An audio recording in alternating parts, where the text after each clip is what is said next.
Hello வணக்கம், இது உங்கள் சிவி. ஒன்று சொல்லாரம் எப்படி இருக்கீங்க? இப்போ பார்த்தீங்கன்னா, அதாவது கண்டென்ட் இல்லாமல் பிக் பாஸே களம் இறங்குறாரு. இந்த சீசன் என்னை பொறுத்த வரைக்கும் பார்த்தீங்கன்னா, கண்டென்ட்டுக்கு வந்துட்டு ரொம்ப கஷ்டம். அதை வந்து ஒரு 2-3 பேர் தான் கொடுத்துருந்தாங்க. திவாகர், விஜய், பார்வதி, கமருதீன் அவங்களும் இப்போ வெளியே போயிட்டாங்களா. இப்போது பிக் பாஸ் திரும்பவும் வந்து களம் இறங்க வேண்டிய சுச்சுவேஷன். பாவம். ஆனால் சூப்பராக அஸ்கி வாய்ஸில் பேசி கலாய்க்கிறாரு.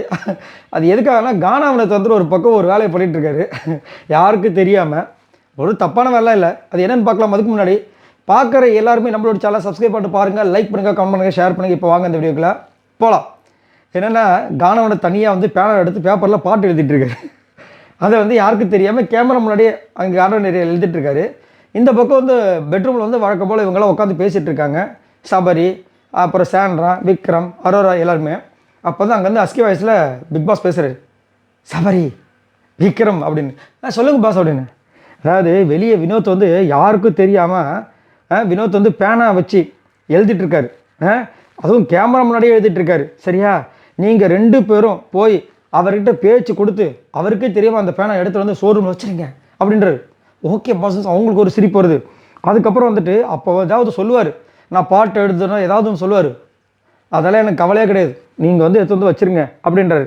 அதுக்கப்புறம் வந்துட்டு பாட்டை மனசில் எழுதிக்க சொல்லுங்கள் அப்படின்னு கலாய்க்கிறாரு.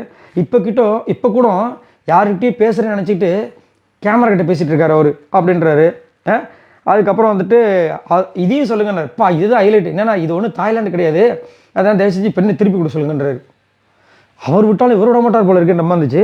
அதுக்கப்புறம் வந்துட்டு எல்லாரும் கிளம்புறாங்க. சபரியும் விக்ரமும், நீங்களாம் வர வேணாம், நாங்கள் பார்த்துக்குறோம், சைலண்டாக போக சொல்லிருக்காரு அப்படின்போது, இதுலேருந்தே சின்ன விஷயம் தானே, எல்லோரும் போங்க அப்படின்றாரு. எல்லோரும் போகிறாங்க.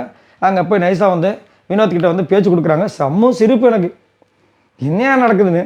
ஆனால் எனக்கு ரொம்ப பிடிக்கும் பிக் பாஸோட வாய்ஸ் வந்துட்டு. அது ஒரு மயக்கிற வாய்ஸ், அது சான்ஸே இல்லை. அதை கண்டிப்பாக வந்து ரசிக்காத ஆளே இருக்க மாட்டாங்க. அவ்வளவு ரொம்ப அழகான ஒரு வாய்ஸ். இன்றைக்கி அஸ்கி வாய்ஸில் பேசுகிறது. அதேமாதிரி ஒரு 2-3 நாளைக்கு முன்னாடி ஒரு டாஸ்க் நடந்திருக்கும், டாஸ்க் நம்பர் 7 நினைக்கிறேன். அதில் கூட வந்துட்டு வினோத் வந்து ஒரு கலாய்ச்சிருப்பார். ஹாப்பியஸ்ட் கண்ட்ரினா தாய்லாந்து தான் சார். சார் நான் அங்கே போய் நான் சந்தோஷமாக இருப்பேன் சார் அப்படின்ற மாதிரி. இருங்கன்னு சொல்லிட்டு அவர் வந்துட்டு சிரிச்சிக்கிறேன்னு சொல்லி கலாய்ப்பார். அதெல்லாம் சான்ஸே இல்லை.